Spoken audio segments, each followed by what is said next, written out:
بسم اللہ الرحمن الرحیم۔ السلام علیکم پیارے دوستو، آج کا واقعہ ہے قاضی امیر حکم کی شہادت رد کرتا ہے۔ سعید بن عبد الرحمن الدخل نے قاضی ابن بشیر کی خدمت میں ایک مقدمے میں اپنی طرف سے ایک آدمی کو نائب بنا کر بھیجا۔ دراصل سعید بن عبد الرحمن کے قبضے میں ایک تحریر تھی جس میں چند صاحب اثر لوگوں کے دستخط تھے۔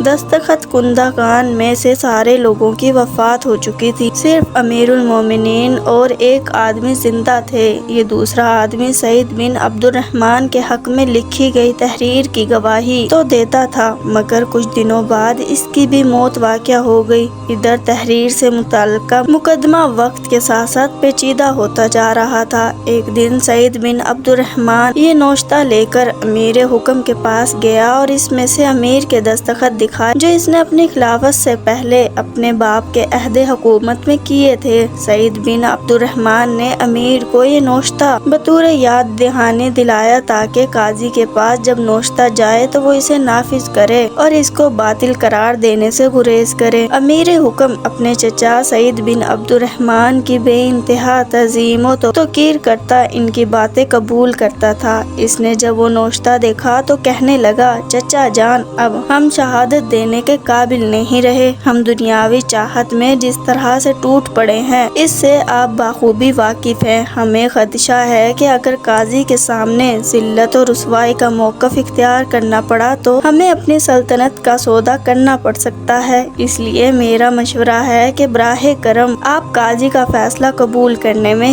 ہچکچاہٹ محسوس نہ کریں اور اس مقدمے میں حق جس مقام پر آپ کو لا کھڑا کرے بلا چوں چرا اسے تسلیم کر لیں۔ ہاں، البتہ اس فیصلے سے آپ کو جو کچھ بھی کمی محسوس ہوئی ہے اسے ہم بخوبی پورا کرنے کو تیار ہیں۔ سعید بن عبد الرحمن نے امیر حکم کی تجویز قبول کرنے سے انکار کر دیا اور کہنے لگا، سبحان اللہ، بھلا قاضی کی کیا مجال کہ وہ آپ کی شہادت میں کچھ کہنے کی جرات کر سکے۔ آپ ہی نے تو اسے منصب و قضا تک پہنچایا ہے۔ اب یہ منصب اس پر آپ کا ایک عظیم احسان ہے۔ آپ جو کچھ میرے نوشتے کے بارے میں جانتے ہیں اس سلسلے میں قاضی کے سامنے ضرور گواہی دیں اور آپ حقیقت ہرگز نہ چھپائیں، کیوں نہ سچی شہادت دینا اور اسے نہ چھپانا اللہ تعالیٰ نے واجب قرار دیا ہے۔ اللہ تعالیٰ نے اس کا عہد و پیمان لیا ہے۔ امیر نے جواباً عرض کیا، چچا جان، آپ جو کچھ فرما رہے ہیں یہ آپ کا حق ہے، مگر اس قصے میں ہمیں مداخلت پر مجبور کر رہے ہیں۔ اگر آپ ہمیں اپنے اس قصے سے سبکدوش کر دیں تو یہ ہمیں زیادہ محبوب ہے۔ اگر آپ ہمیں مجبور کرتے ہیں تو ہم آپ کا حکم بجا لائیں گے۔ آپ کی نافرمانی کی ہم میں طاقت نہیں۔ سعید بن عبد الرحمن نے امیر کو پورے عزم کے ساتھ یہ باور کرانے کی کوشش کی کہ چونکہ نوشتہ میرے پاس ہے اور اس پر بااثر شخصیات کے دستخط بھی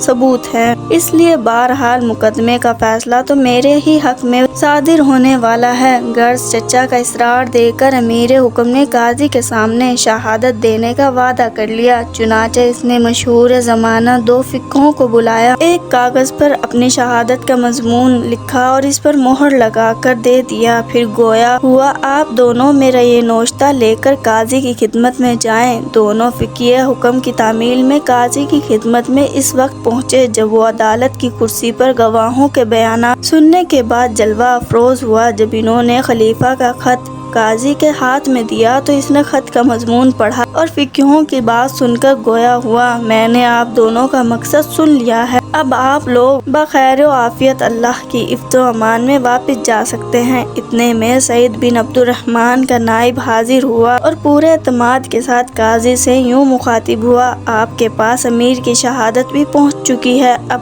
اس سلسلے میں آپ کیا کہیں گے؟ قاضی نے نائب سے وہ نوشتہ لیا اور اسے الٹ پلٹ کر دیکھنے کے بعد کہا، میرے نزدیک یہ شہادت ناقابل قبول ہے۔ میرے پاس کوئی عدل شہادت لے کر آئے۔ یہ فیصلہ سنتے ہی نائب گھبرا سا گیا اور جلدی سے